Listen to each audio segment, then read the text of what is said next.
Okay, we're live. Hello, everybody. Hey, Hey, Ron. hi. How are you doing today? Good. How are you? I probably ought to fix my camera. Oh my gosh.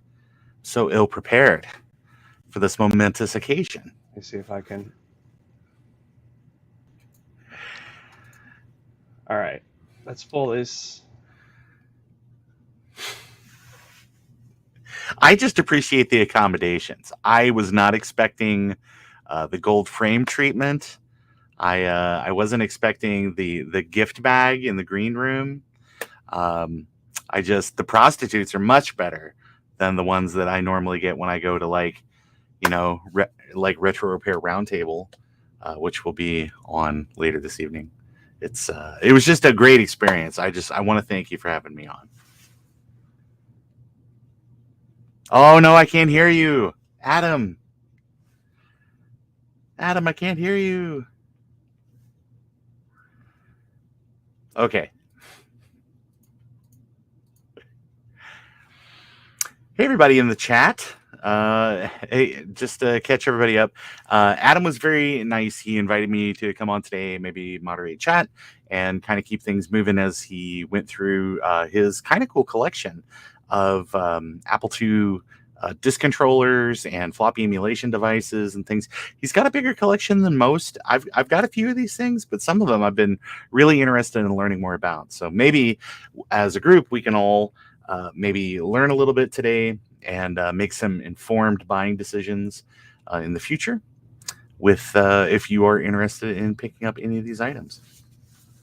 So while Adam kind of deals with some technical issues here, let's say hi to maybe some people here in the chat. Hey, there's I got two Adams now. So this is where Adam's apples. Do you hear me now? Yeah, I can hear you. Okay. Hang on 1 second. I'm still dealing with a problem here. It's okay. Do you want me to go through and do some greets on people in chat or anything like that?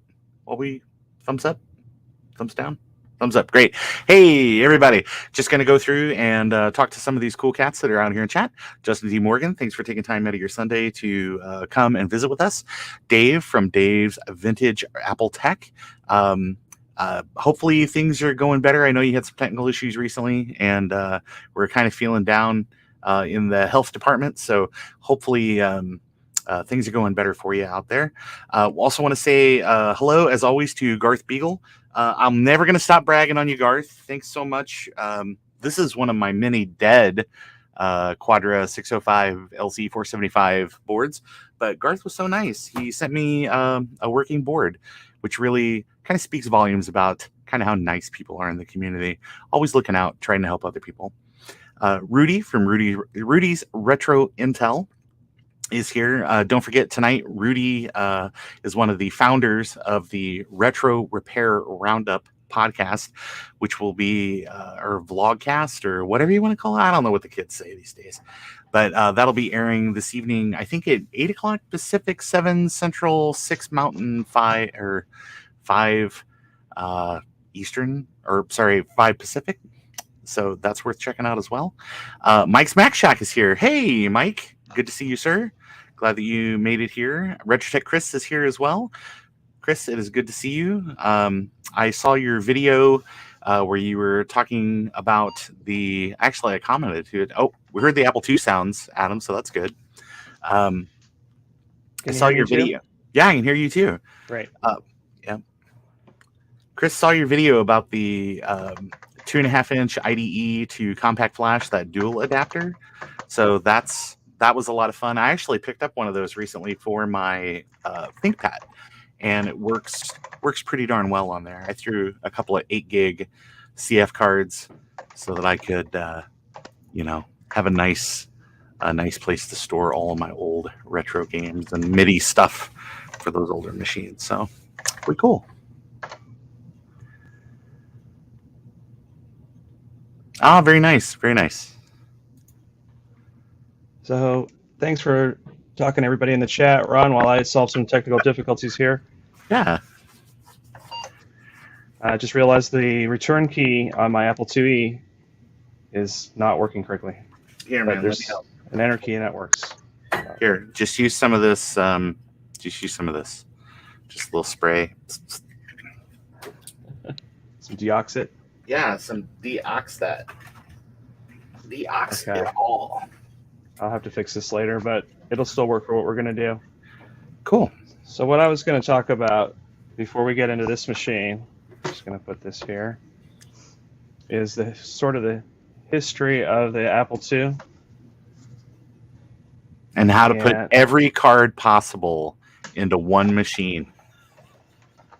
Dang, Right? Adam. Dang. Well, this is a test machine, so I've got a lot of stuff in it. Yeah, absolutely. That's a pretty sharp-looking Platinum 2E. I like that. Those are nice models. This is a pretty sweet one. I'm going to cover it up for a minute, though. Give me a sec.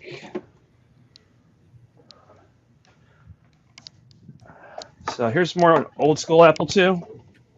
You should be able to see that. Yeah. You can tell by the Velcro. So this is an original Apple II. And back in about 78, 79, when these were current, there was just one card that you could get for running a floppy. And that was this one here. This is just a regular old Disk 2 interface card from 78. And you can hook up a drive here and a drive here. And they're only 5 1/4, which... So those are, yeah, like the ones that everybody remembers from grade school. Which look like this.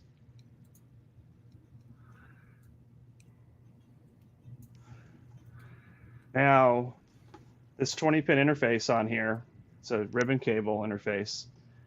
This is the basis for every Apple floppy drive forever. All the way from the original Apple II like this, all the way up to the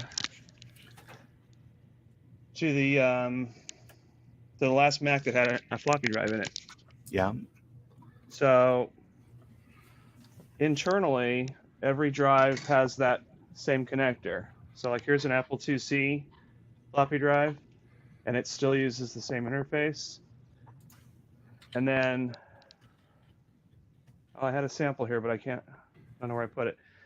A Mac floppy drive, 3.5-inch floppy drive, still uses the same interface. So you would think, oh, it's all the same plug. Everything can just plug into that. But no, Apple had to make it changes and complications along the way. So after this machine, the 2E came out, well, the 2 Plus, then the 2E. And you still have the slots, but the enhanced nature of this machine will let it do some more stuff. Basically, if you have 64K in a machine, you can run ProDOS, and that can run off, I'm just going to set these here. This original card, or the next version was the card for the Unidiscs, and it uses a DB19. But it's the same chips. It's really the same card. They just changed the physical interface. So if you get something now like a FloppyEm, which emulates a 5 1/4, it still has this connector, but you can adapt it with one of these thingies. And just for clarity, that internal connection is called IDC 19 or IDC 20 rather. Yeah. And then the external, it's a DB19.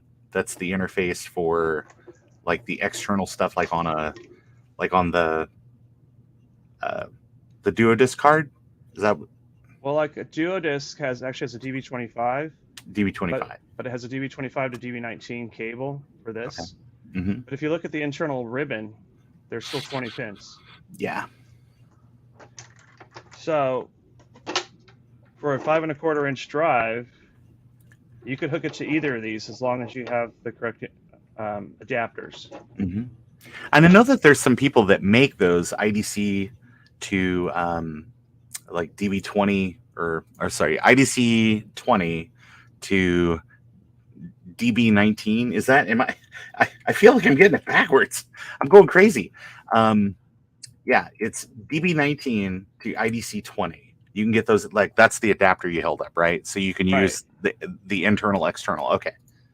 So this one came with a FloppyEm, so it can plug into either style. You can buy, I don't know if I have one handy, but there's a plastic version that some people sell. Mm-hmm. And then the Yellowstone card actually comes with the opposite of that, where it's IDC 20 to a female, and that gives you the connector that looks like that. Yeah. Mm-hmm.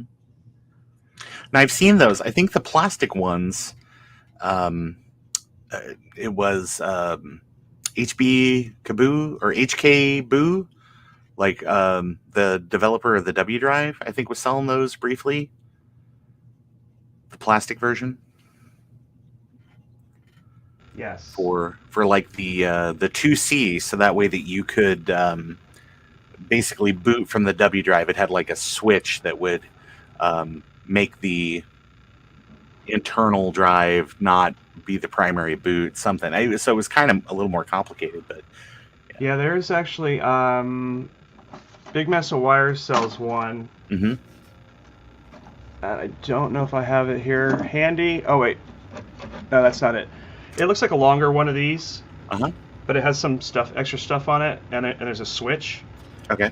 So if you have a 2C like this, that has the built-in floppy drive, you can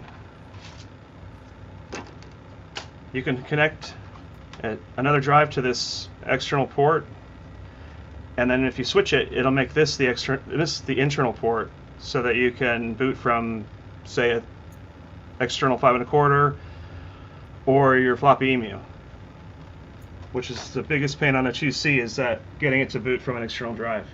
I think I brought one of those up here. I surfed out there. I had one of those sitting here for this video, and I don't know where it landed.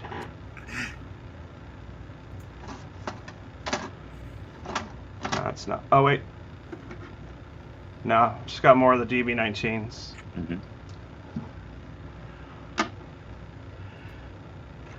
Anyway, when you want to run one of these, say you've got your Apple IIe like this,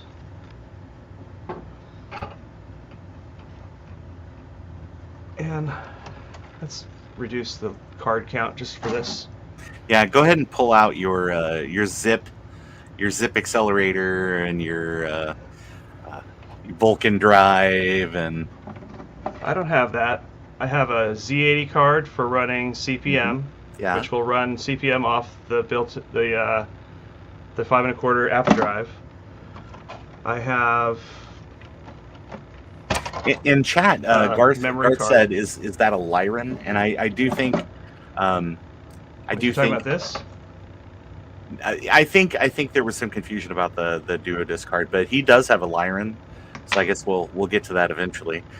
Mike's Mac Shack says you need a widget to make the 2C boot from the external floppy. They have to be the weird one. It's true. It's true. True, but if you have a 2C plus with an 800K drive in it, you can hook a 5 1/4 directly up, and it boots just fine as if it was drive 6, drive 1, or slot 6, drive 1, which is the normal Apple II floppy, which is what I was just about to go over. So you can boot the hell out of AppleWorks, you're saying? The one and only 800K. I have that. It's the only 800K software I have that's factory released for the Apple IIc Plus. Yeah. So here's your standard old just 2 floppy controller. If you're going to hook a FloppyEm directly to this, you'd think, oh, I just put it on, so it's flat against it like a Disk 2 drive. Don't ever do that. Make sure you pay attention to the red stripe, which is pin 1. And then Steve Wozniak was nice enough to actually mark these on his silkscreen. Pin 1 over here, pin 20 over here. Mm-hmm. So the red goes to pin 1. So on this particular device, it's a little tight, but it fits right on there. And then the standard for an Apple II is to have the floppy controller in slot 6. That's where most software is going to look for it. Mm-hmm. So once you got this hooked up, it's just like having a drive connected to slot 6 drive 1, and then you turn it on, and you can select a disk. By the fact that your buttons are actually moving, I'm guessing this is the 2.0 case. This is the original case. What? How? What magic is this? There's tape on the case. Oh, that's it. Tape. That's what I did clear too. Tape. Yeah, that's what I did as well. Now there is a later case Mm-hmm. that looks like this, almost the same, but it's got these sort of beveled edges, Yes. and they improved the design a lot. Yeah. This one just clicks together and just works. This one has no tape. This one's also broken. Oh no. That's the one that blew up. I will say that the 2.0 case is really great. I mean, it's like the other one. Mine was held together with tape as well, because the little door down by where the SD card plugs in, there was nothing really anchoring it. It was just kind of there by friction, and they also work well if you don't put a case on them. Yeah. Mm-hmm. But I just, where I use my Apple II is where I also keep my iron filings collection. So I'm kind of nervous about that, Adam. Well, don't do that, Ron. I will do my best. Okay. So anyway, I booted up this Apple II. I just picked a Donkey Kong image. It's just a regular 5.25 inch 140K drive image, and then it loads up just like regular old floppy, and then I can play Donkey Kong. A very middling rendition of Donkey Kong. Yeah. Mike Smacksack says the Liron card will take a hard drive too. It's different than the Disc 2 cards. We're going to get to that in a minute. Yeah, I'm not trying to jump the gun. I'm recognizing that people are excited about this subject. I know people probably already know all this stuff, but I wanted to go over the basic stuff first. Mm-hmm. Now, yeah, the deal with the Liron card, since everyone wants to know about it, is the Apple II, the 2E, are not fast enough to run a 3.5 inch drive. So the way this works is this Liron card, it has the same DB19 as the 5.25 inch Unidisc Duodisc card, but don't mix them up, because this one is only for 5.25, and this one is only for SmartPort devices like the 3.5 Unidisc or a SmartPort hard drive. Yeah. Now, the 3.5 inch floppy drives, you got to make sure you get the right one too, because these might look similar, but this Platinum one is from a 2GS. It's just basically a 3.5 inch hard drive from a Mac with an interface card that talks to the 2GS. The white one is a Unidisc 3.5, different model number, different look.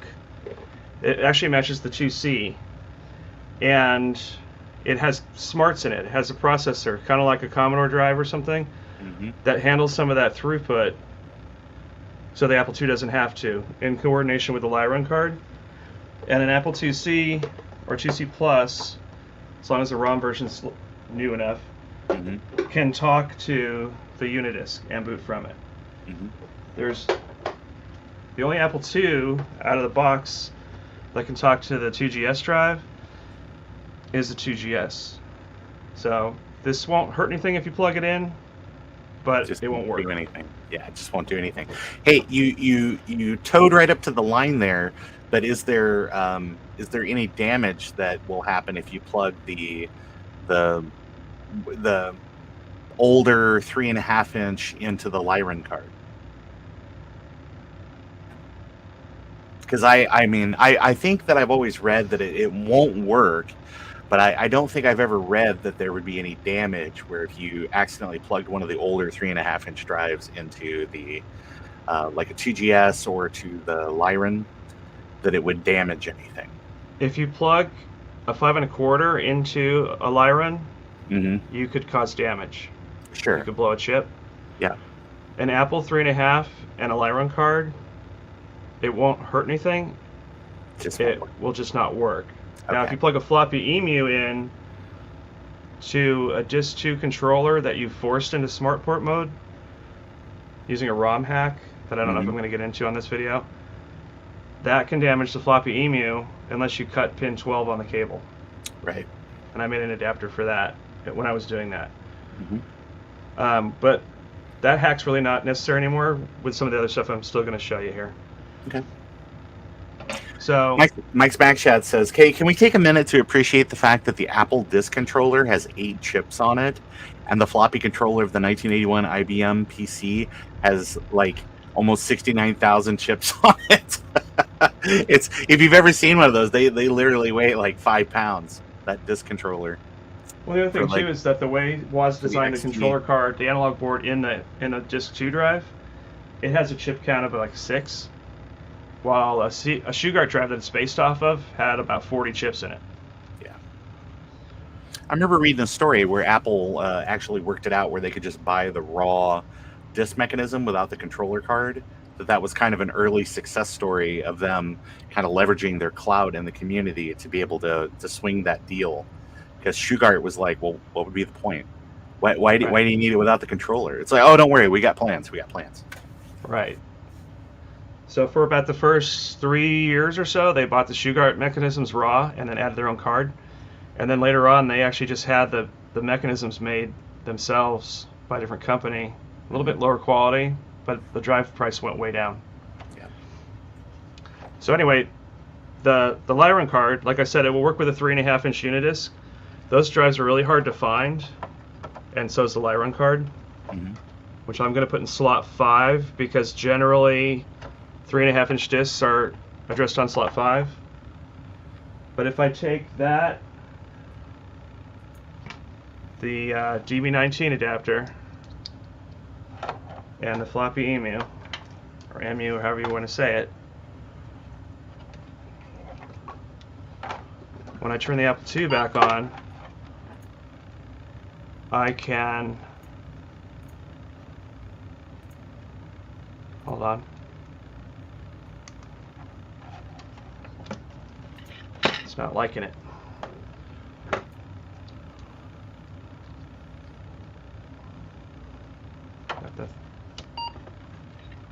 There we go. So you hit select, and I could put it in Unidisc 3.5 mode, and then choose a 3.5-inch image, which I'll do there. Well, let me reset that Apple II again.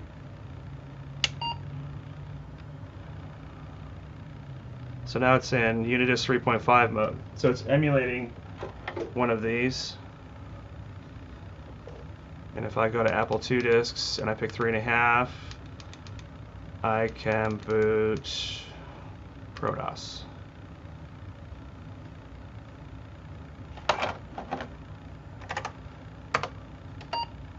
Oops. Doesn't like it. Oh, do I have to do catalog on ProDOS? You have to. You might just type like PR &5, 1, or a reboot. I just rebooted it and it worked. So there's ProDOS booting off the 3.5-inch disc. You can go in System Utilities and the stuff you would normally do with the 6 through 800K discs that ever came out. But the cool trick of the Liron card and this FloppyEm is that you switch it over to Smart Disk mode. Oops, didn't get it in time.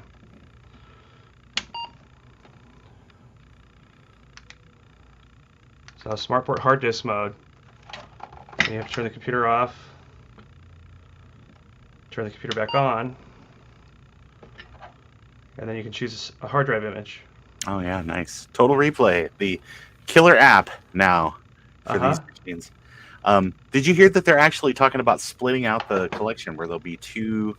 There'll now be like a sports Total Replay, and then there'll be just a regular like games, like everything else Total Yeah, what I Replay. understand is that they've been switching games in and out of it because they don't have enough room in the 32 meg limit, Right. and now they want to expand it to 2.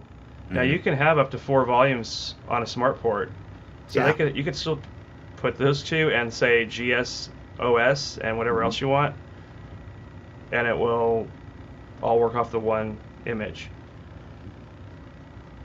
So smart port mode, which the Liron does, that was converted for, or that's what they use on the 2GS. I don't have a 2GS out for this video, but it's the same DB19 connector. The difference is that that port will support 2 5 1/4s, 2 3 1/2s of the either the Unidisc or the later one, and it will do the smart port device. But So a you can have, total of 4 devices, however you want to do it. You could have 4 3.5s. You could have 2 5 1/4s and 2 3.5s. You could have a 3.5, 2 5 1/4s, and a smart port device, right? that's true. Theoretically, you could put more devices, but the OS would have to support it, and you run into a power issue when you get Sure. that too many daisy chained. Yeah. You also can't daisy chain a FloppyEm because there's no pass-through port. Okay. But you can have a FloppyEm by itself emulate 2 5 1/4s, or you can have it emulate a smart port drive, and then you could plug in a real 3.5 and a real 5 1/4, and have all of that going at one time off of the GS. Yeah. Now, usually you can't do any of that on a 2E, but there's actually a better card than the Liron, and it's even harder to find, which is called the Apple II 3.5 disk controller card, which doesn't sound any different than the other one, but if you look at it here, it's got way more chips, no more of that 8 chip stuff.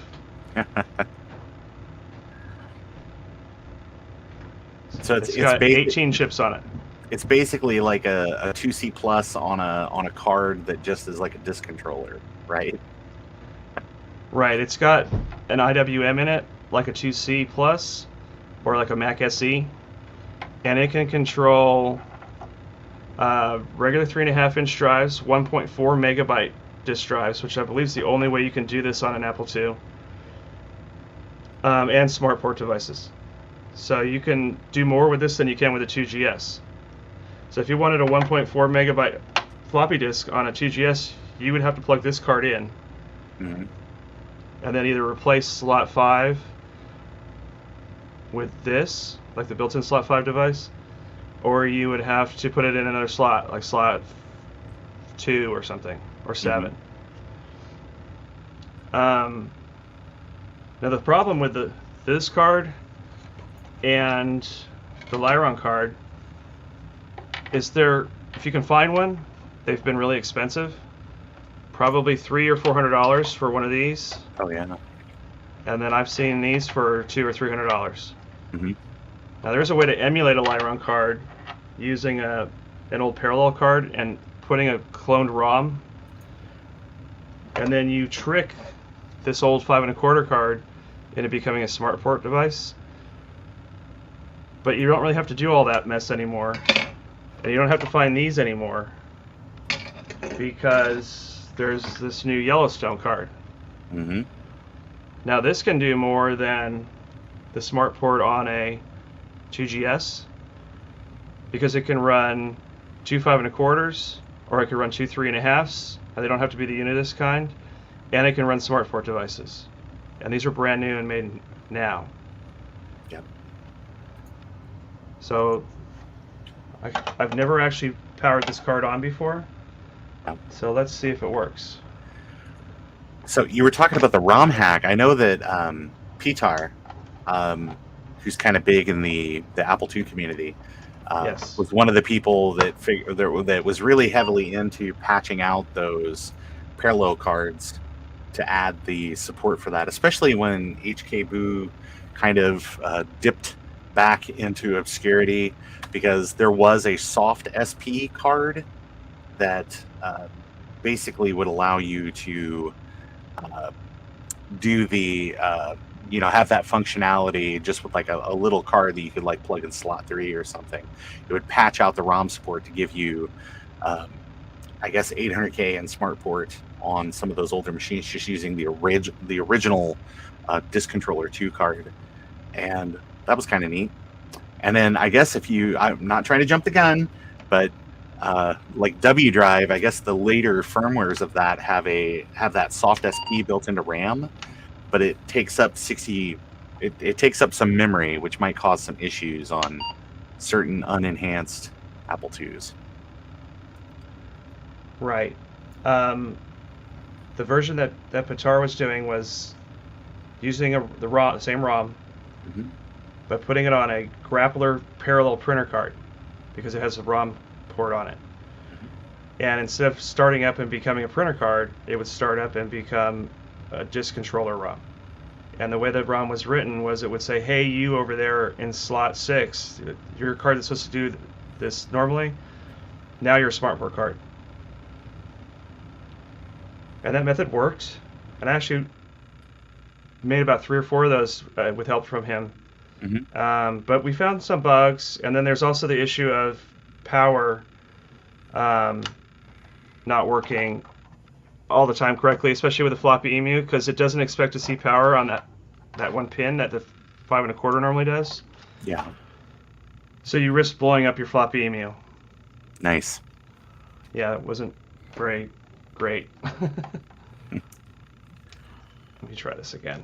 It seemed like it worked and then it didn't work.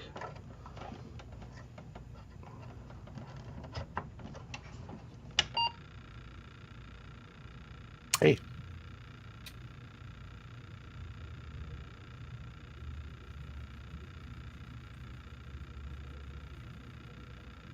I'm getting a blinking light on the card. Mm-hmm. Not sure what that means. Probably should have read the manual. Well, you've got a SmartPort volume there. You might try just throwing a regular 3.5-inch module or a 3.5-inch image on it and see if it'll just boot that. Might just be confused by Total Replay. It might be. It's giving me a fatal error when on the FloppyEm. It probably doesn't like that version. Oh, well, there you go. Let me try it in 3.5 mode.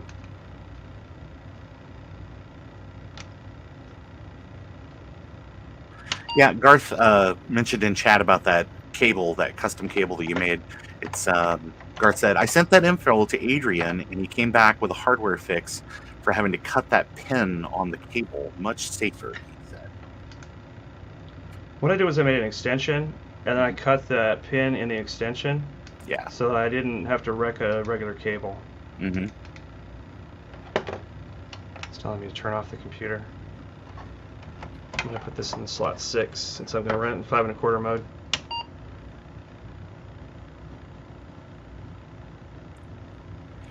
Zodium says, Apple II stuff is so ridiculously out of my wheelhouse, but I'm here to smash that like button and just listen in and show support.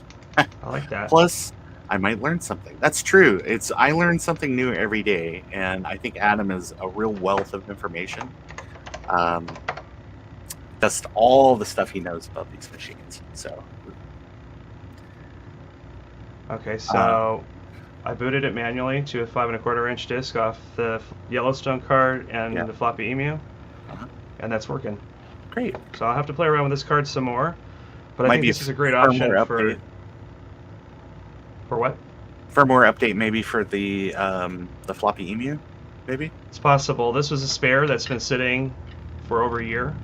Yeah. So it's probably got really old firmware on it. Mm-hmm. Now there are a couple other options, but we're getting back into pricey. Just going to reboot this to make sure that it's reliable. Retro Techie says, same, here to, or I'm sorry, it says, can I have that Apple II? And the answer is probably no. Retro Tech Chris says, same, here to support. Hey Chris, thanks. And Garth and everybody else who's here. Now, there are other devices that you can do. Like I was going to say, you're getting into more expensive stuff. There's this card. It's called a CFFA 3000, and this gives you USB and compact flash, and it can emulate smart port devices and hard disks. This was basically the only option to do this kind of stuff for years, and these went out of production like 10 years ago, and only just recently did they start making a few new ones again, but they're still a couple $100. This is a Reactive Micro one from last year, and this one's kind of neat because it has an external little box, and you can select images with it. So this is it's in the computer, and then externally you can pick which floppy image and all that. Adam, let me ask you this: the CFFA 3000 just supports 5 1/4 disk images, right? As far as I know, yes. Okay, I was going to say I don't think that it was ever updated to support 3.5, but not that really matters on the target machine. I mean, you may not use that on a 2. I mean, there are people that use it on the 2GS because the people that probably have that also have like a Sandwich 2 or they've got like a SCSI card or something like that they might do all of those. I normally keep this in a 2GS because I don't really need floppy images on there. Sure. Because I can do that from the Protos hard drive images, and I can plug in a real floppy drive. Sure. Because this leaves the whole smart port open on the 2GS, so you can still have 4 external drives. And that just goes in slot 7, I guess? Well, that's a bone of contention between people because the way the Apple II boots is it starts at the highest slot. So to do 7, 6, 5, and down. Some people say put this in 7 so it'll see it first, but then it will never see your floppy drives. Right. So the way I've done it is I put this actually down in like slot 2. So you turn the machine on, and it will first look for 5 1/4. If it doesn't see one, it'll look in 6 or in 5. If it doesn't see a 3.5, and then when it gets down here, it'll boot off this. That works great on a 2GS because it's got smart enough ROMs to realize if there's nothing in the floppy drive to move on. Keep polling, yeah. An Apple II or 2E with one of these older cards, it'll just spin up the drive when it hits slot 6, and it'll just spin forever. Yeah. It never gives up. Right. Now, 2C knows how to do that, but of course you can't plug any of these cards into a 2C. Right. What about like Franklin Ace or like what's the other like the clones? The lasers. The lasers. I guess. Yeah, Franklin. Most Franklins are a clone of a 2 Plus. Some of the later ones are clones of 2Es. They'll have the same basic problems with these cards. I don't think a Franklin card is smart enough to realize that there's no disk and move on, like a 2C does or a GS. And then you've of course got other complicated things with those or with an Apple. Like if you put a SCSI card in, a lot of people put this in slot 7 because they just want it to boot. They don't care about floppies. But on the other hand, you can always reset your computer, and then say you have something in slot 3, you can just type PR number 3, and it'll go to that device. Right. Gart says, I have mine in a 2GS, and I use an external 3.5-inch floppy. So I guess everybody's got their own little use case of how they've got these set up. So I do remember that these were very, very popular, and then especially because of the floppy emulation, because there really wasn't anything for quite a long time. And then some newer devices have come on the market, like the Booty and the wDrive, and now in FloppyEm and things like that. Would you say that outside of just having the like mass storage or like option, I mean, is the CFFA 3000 really worth it in 2020 or 2022? Whatever year we are recording this. Well, it is fast because it supports DMA. Okay. So on the 2GS, it's probably a good idea if you're using your 2GS a lot. But overall, for the price, I don't think it's a thing for most hobbyists. I think the way people should probably go is on an Apple II. Most of your software is going to be about 5 1/4. You could get away with a regular disk 2 and a 5 1/4 drive and a FloppyEm. Or the one thing I haven't brought up is wDrive. which is, unlike the FloppyEmu, is just an Apple II thing, Uh-huh. and it just does 5 1/4 and smart port. Well, it'll do 3.5, 5 1/4 smart port. Yeah. When I say smart port, I mean 3.5 smart port and hard drive smart port. Okay. Sorry. It won't do Mac 800K floppy, which is Mhm. different. Yeah. Now you can hook it up to your Mac with an Apple IIe card if you have one of those IDC20 to DB19 adapters. But I have had issues where it'll sometimes lock up if you're trying to use SmartPort volumes, because there's something about the ROM, because the 2E card is not really like a 2E. It's sort of like some sort of halfway between a 2C plus and a 2E kind of thing. So there's not a real drive controller on that.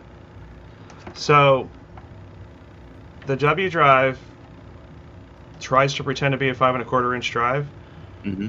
Not really down to a firmware level though. The FloppyEmu is actually an implementation of all the timings and everything from a real 5 1/4, and I think it does better with a 2E card or a later, like a 2GS and a 2C plus. I agree.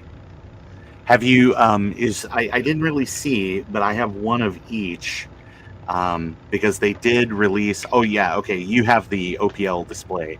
The original. Nope, sorry. The original is just kind of a cheap LCD. They're not all that hot.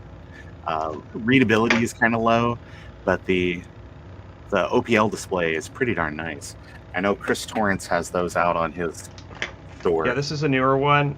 I got it from Chris Torrance. Yeah. And the first one I got was actually defective, and he sent me a replacement out immediately. I remember you said that, which was kind of a pain because they were like unobtainium at the time, and it was like, oh well, great. I don't have my thing. Yeah, he happened to have the next batch almost ready to tell people, okay, you can buy them. And right when I said, hey, this is broken, so he had one. Yeah, pulled one out. I think he mentioned that it was like, hey, I got these available for sale, and I ordered one, but I missed the first batch by like 2 or 3 orders, and so he was like, hey, you just got to be patient. And I said, Chris, it's okay. I know you're not going anywhere. Right. So, yeah, we'll just let me know. So, and then one other thing I wanted to bring up was the fact that all of these drive interfaces, a lot of the idea of it was used when they've been to Mac. So a 400K Sony drive, 800K Sony drive in a Mac 128 or a Mac Plus or a Mac SE, it's all based off the same 8-chip design that Woz came up with back in the 70s. Mm-hmm. So in fact, I was repairing an Apple IIc where the drive interface broke in it, and I was able to take the IWM chip out of an SE and put it in a 2C, and it worked. Yep. So the only thing is that there's always been a sort of a buffer between the Apple II and a 3.5, which the Mac didn't need. However, this Yellowstone card has got the smarts in it so that it can just talk to a raw Mac drive. So you can use like an 800K drive out of a Mac Plus on an Apple II now using this card, which I think is really cool because I've got a lot of Mac floppy drives laying around, and they'll work with a 2GS through this card. Yep. Or a 2E. So and here's my question. His original interface from 78 got used basically with just very minor revisions all the way up through 98. Oh yeah. 20 years. Mm-hmm. What were you going to say, Ron? No, I was going to ask. I know a lot of people are kind of curious about if you have, since the Apple 2GS 800K floppy, which like Unidisc. No. Is that the Unidisc is the one for the 2C, 2C plus. So the 800K, what does it say on the bottom? It says Unidisc 3.5. Okay. So Unidisc 3.5. So what do they call the one for the 2 and the 2 plus? The 2 and the 2 plus? Yeah, the 3.5-inch drive for the 2 and the 2 Plus. Or I'm sorry, the 2C and 2C Plus. That's the same thing. Unitus 3.5. That's that. The one that's for the 2GS Mm-hmm. is called the Apple 3.5 drive. All right. So since the Apple 3.5 drive inside, if you take it apart, it is just a 800K floppy Mac, just like you'd find in a Plus, an original SE, Mac 2, those original Macintosh machines, with just an adapter board that adapts it from IDC 20 to, the interface cable, which is DB19. It's more than that though. It splits out to a daisy chain connector, Right. and it talks to that raw drive differently. You can't take, say, a Mac Plus external 800K. That literally is just that Sony mechanism Mm-hmm. connected to this cable. Right. That wouldn't work on any Apple IIs, Mm-hmm. except for with the Yellowstone card. Right. So that's one of the cool things about Yellowstone is that it'll work with these, the Unidisc, or a Mac drive. Yeah. Now, But on the other hand, could you people have- take a 1.44 megabyte Mac drive and put it in there, and then use that like on an enhance or a FDHD SE or like a 2SI or or maybe not a 2SI, but any of the machines that still support external floppies on a Mac. So they make one that looks like this Apple 3.5 drive, but it's actually called an Apple SuperDrive. Right. I have a few of those. Mm-hmm. Other than the mechanism in there, the 1.44, Uh-huh. it's the same exact drive, same interface board and everything. Those will work, and this will work in 800K mode Mm-hmm. on a Mac. The Mac can work with any of them. Uh-huh. It's the Apple IIs that have Right. limitations on which ones will work on which machine. Okay. All right. So it would be possible to do a brain transplant and or a drive transplant and take a 1.44, put it in the case for one of those external 800Ks. At least it's like the Apple 3.5-inch drive one version, and use that on a Mac even. Yes, If you need an I've external. done that. Wow, that's cool. Because I know I've read places where people are like, oh, don't do that. And I was like, well, I've looked inside and it just looks like whatever. I do think that the interface or the daisy chain card for the external 1.4, I do think it says Liron on it. Like it's printed silkscreen somewhere on there, but it's the same chip, same layout, same everything. I'll have to double check that, but not trying to muddy the water here. I just thought that was Okay. always an interesting thing. Well, the 2C is also a confusing machine because it's got a 5 1/4 built in, and if you put a later ROM in it, a ROM 1 or later, it'll also support a Unidisc, like a Liron, and a SmartPort drive, but it won't support like a 2GS drive or a Mac drive. Mm-hmm. Right. So it's got just enough brains on it to do Liron. Yeah. Okay. And of course the 2C Plus has all that built in because the ROM is newer and it does it out of the box. Mm-hmm. Will says, to make everybody feel old, my kindergarten around 2000 had an Apple II with some, I think, Muppet games on it.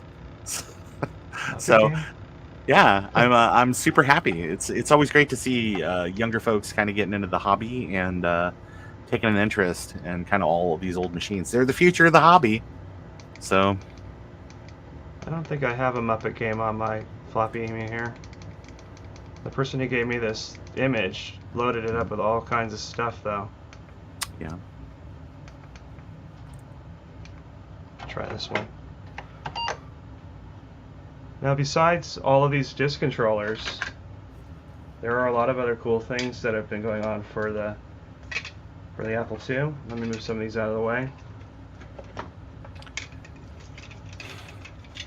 Well, it's Kermit the Frogger. Oh, yeah. So here's a memory card from the mid-80s. These are pretty hard to find. This will give you 256K up to a megabyte. Mm-hmm. But you can go on eBay now and buy a little tiny card Mm-hmm. that does the same thing for $50 to $100 instead of spending a couple $100 on one of these. Is that a 2GS memory card? No, this is a 2E card. Really? Same idea, but for the older Apple II. They're also making reproduction Z80 cards now that let you run CPM on your Apple II. And I think it's GG Labs making those.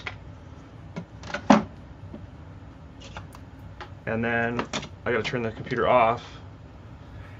That's good, because that frog was absolutely just like, please kill me. So this is an old RamWorks card. This basically gives you,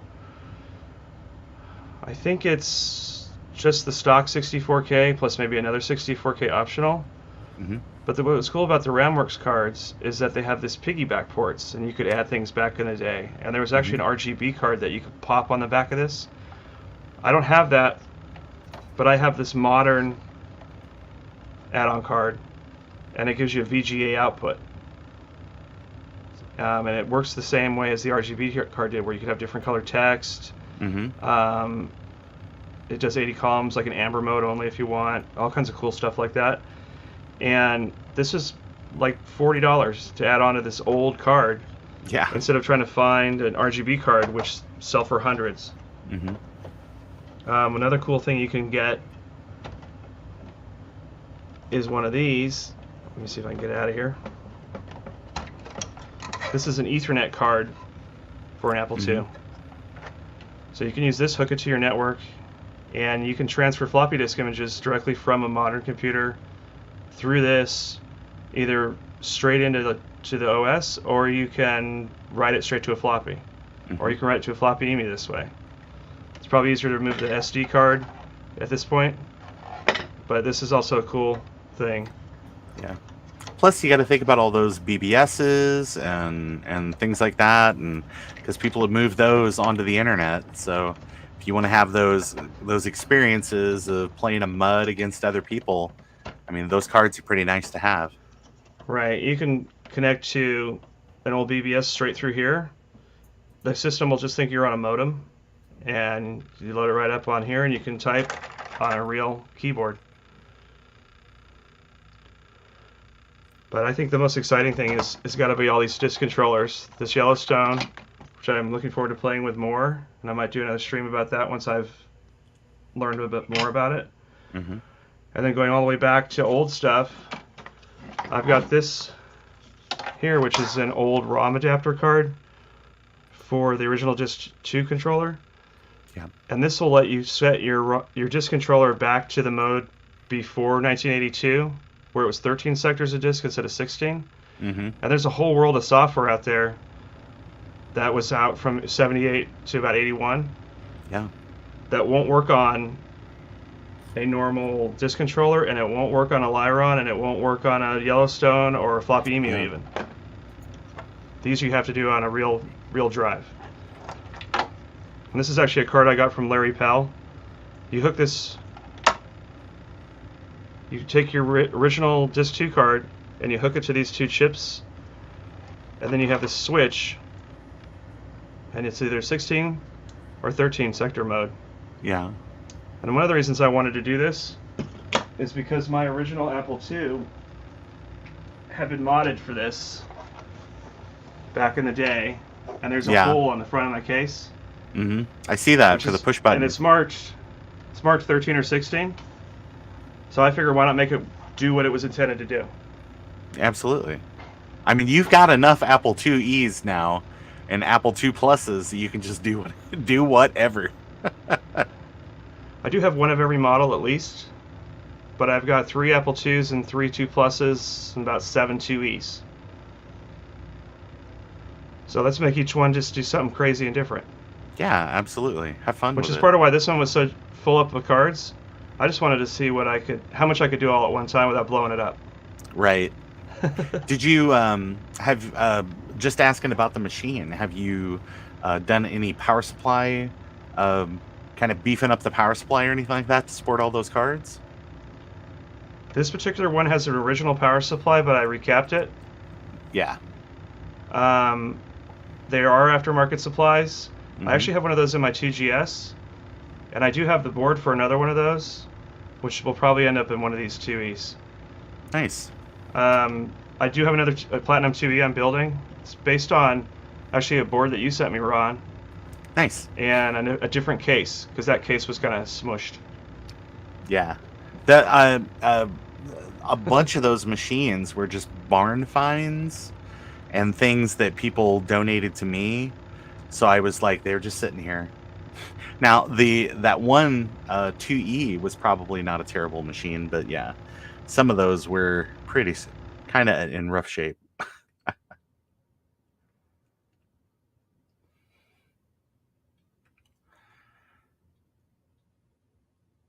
Adam, we lost audio on you.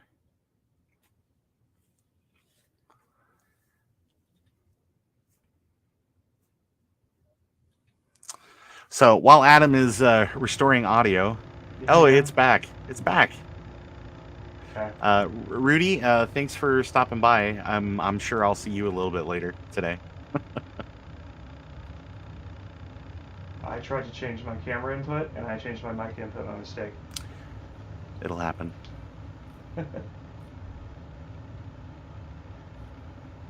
Anyway, that's pretty much all I wanted to go over today. I don't know if anybody has any more questions. I don't know if I missed any questions. It was mostly people kind of chiming in with just their excitement about all this stuff too. So I would say this, since this is kind of a floppy centric conversation, like do another device was out there for a while recently was the Booty, BOTTI. Do you have one of those as well? I think I have one in one of my Apple IIs. Okay. Well, what would you, in your opinion, because again, there's a lot of these solutions that are out there.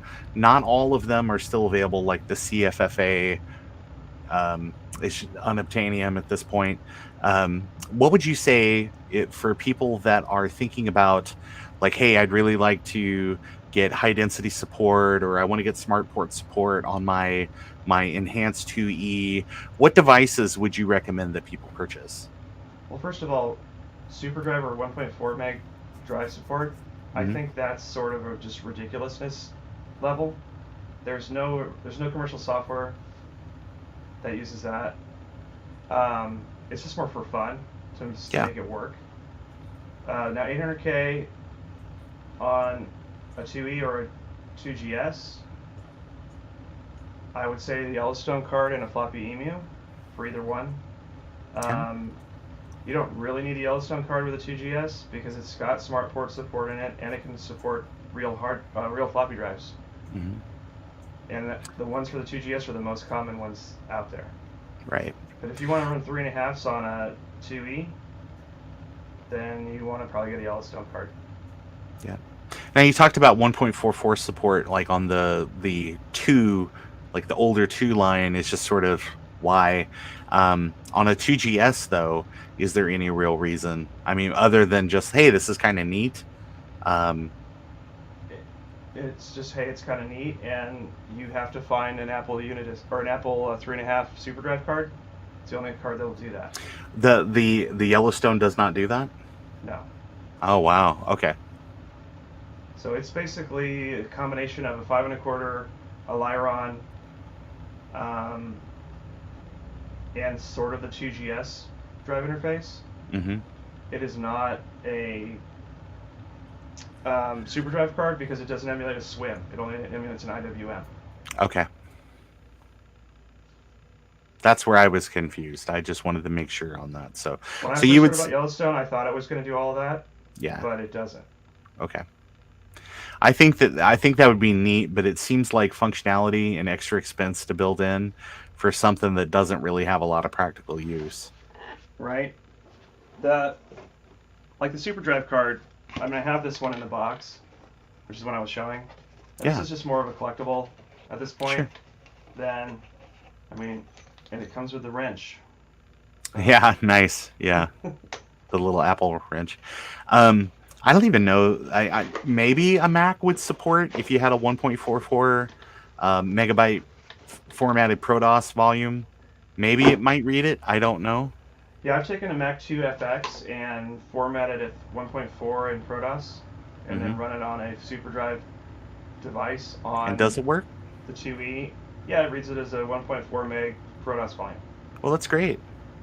The thing is with smart port devices, Mm-hmm. there's no defined size.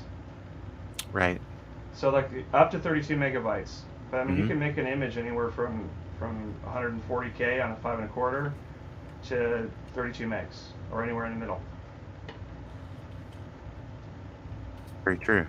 So now everybody is going to be out there trying to find a 2.88 megabyte next floppy drive to hook up to their smart port Right. just for fun, right?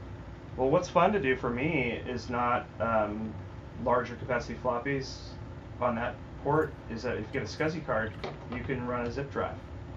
Yeah. And then you could format it as ProDOS and move stuff around. Now you'd have to format it as 3 volumes because 100's too Mm-hmm. big. Right. But you can still transfer back and forth to the Mac that way. Mm-hmm. What's cool about a What's the zip disk is that you can even read that on a Mac that was made now. Mm-hmm. Way cool. So I see Garth put the link for the CFFA. Yeah. Is it? I didn't know if it was actually available. I know that they took some pre-orders and very quickly sold some.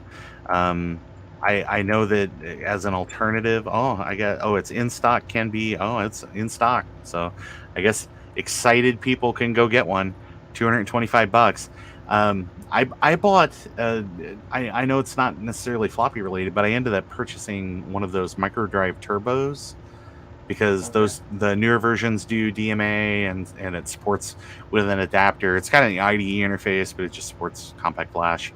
And I know a lot of people are excited about those too. I had that for a while and I got rid of it. I actually like my setup is I'll use uh, a wDrive and a booty just because you can go in and just add those smart port volumes on the booty Mm-hmm. and slap it in slot 7 and it'll boot, and it's got an interface. You can go in there and just have a USB drive and just pick your volumes that you want, and it's handy. It's not as fast as a or it's not as fast as a CFFA 3000. It's not as fast as a microdrive turbo, but it makes up for that in the price.